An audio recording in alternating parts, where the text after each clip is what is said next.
Well, hello, hello, hello.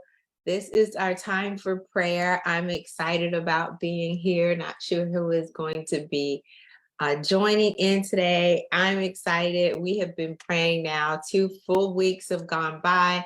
We're beginning that third week. Today is day 16, and I'm excited. This is September the 12th. I want to wish a happy birthday to Vanessa. Shout out to you. Wishing you a most joyous day as we continue.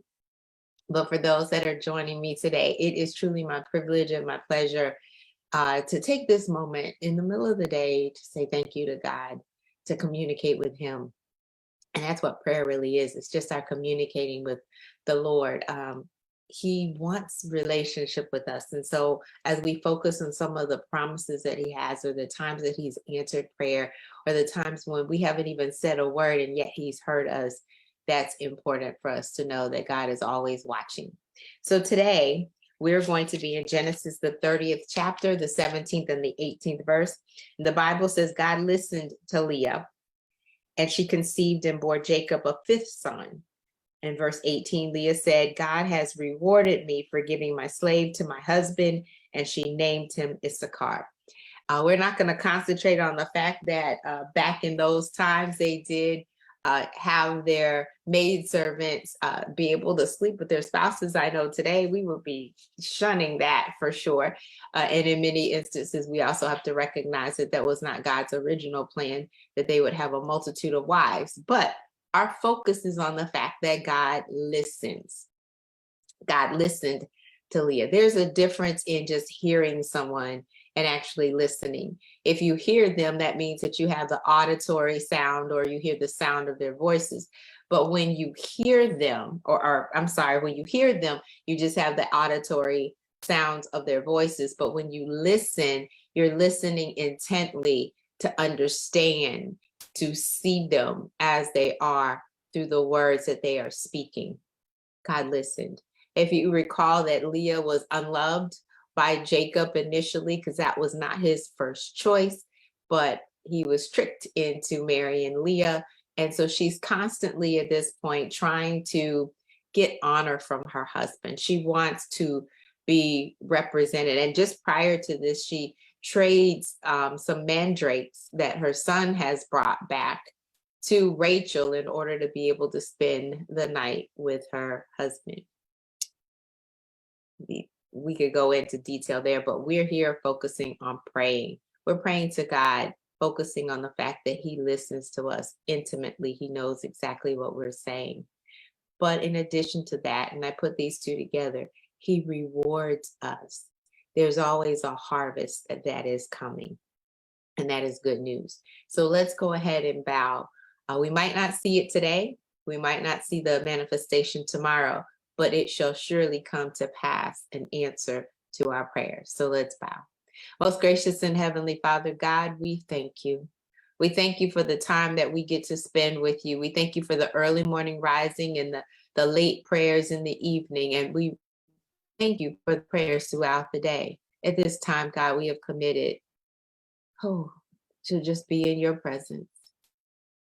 And we thank you for listening to us. Not only just hearing us, but God, you listen. You listen with the intent of knowing exactly where we are, even though you already know. You listen for the petitions that we bring before you, even though you already know what we're going to ask before we do.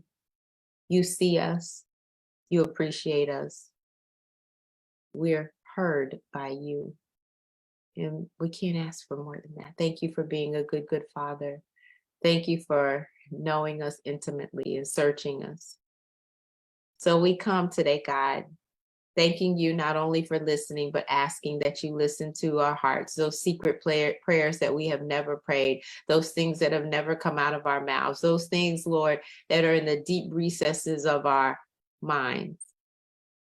For the hurt places in our hearts, God, we ask that you heal, and we know that you will not heal what we don't reveal.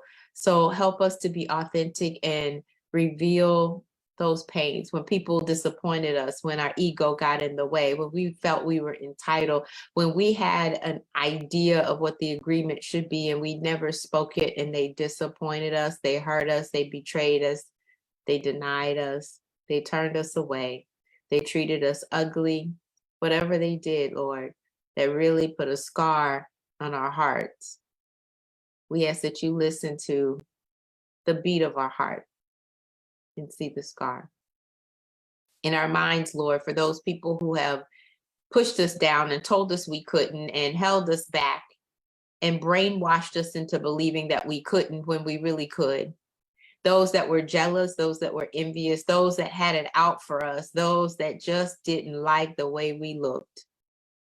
Lord, renew our minds is what we want to do today. So we come and we ask that you hear the negative talk that we have about ourselves, and you remind us, you prompt us, you push us, that when we hear it, we change the thoughts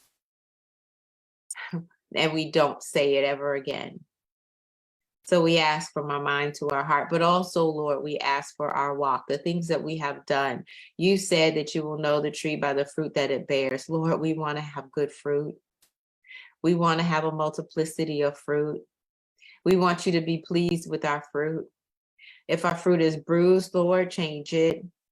Fix it. Help us so that we won't be bruised any longer. Help us that our walk will be an example for others to follow. Listen to us, Lord. We're asking for excellence. 99.5 just won't do. We are living for your audience, the audience of one. We care more about what you think about us than anyone else. And Lord, we're just asking that the love of God would flow through our hearts and our minds, would flow into even our actions, that we are living examples, living epistles that others can read and so desire to have a relationship with you. Lord, we ask for the reward too. After you've listened to us and you've heard our petitions, we ask, oh God, that you reward us openly, that you reward us bountifully. We're asking for the harvest to come in, oh God. We have sown in tears and we want to reap in joy. And that's what you promised. Lord, we planted. Some others have watered, and sometimes we've watered our seeds as well. We're looking for the reward. You promised to be our exceeding great reward in Genesis 15. And so, Lord, we're asking that this be a day that we mark down on our calendars, we mark down in our books, in our prayer books, that we wanted a reward from you. We wanted you to be our recompense. We want you to return to us what others have stolen, what others have taken, what others have kept quiet and hidden, that you reward us the way that you see fit. We're going to leave it up to you, just so you bless us. Just so you bless us.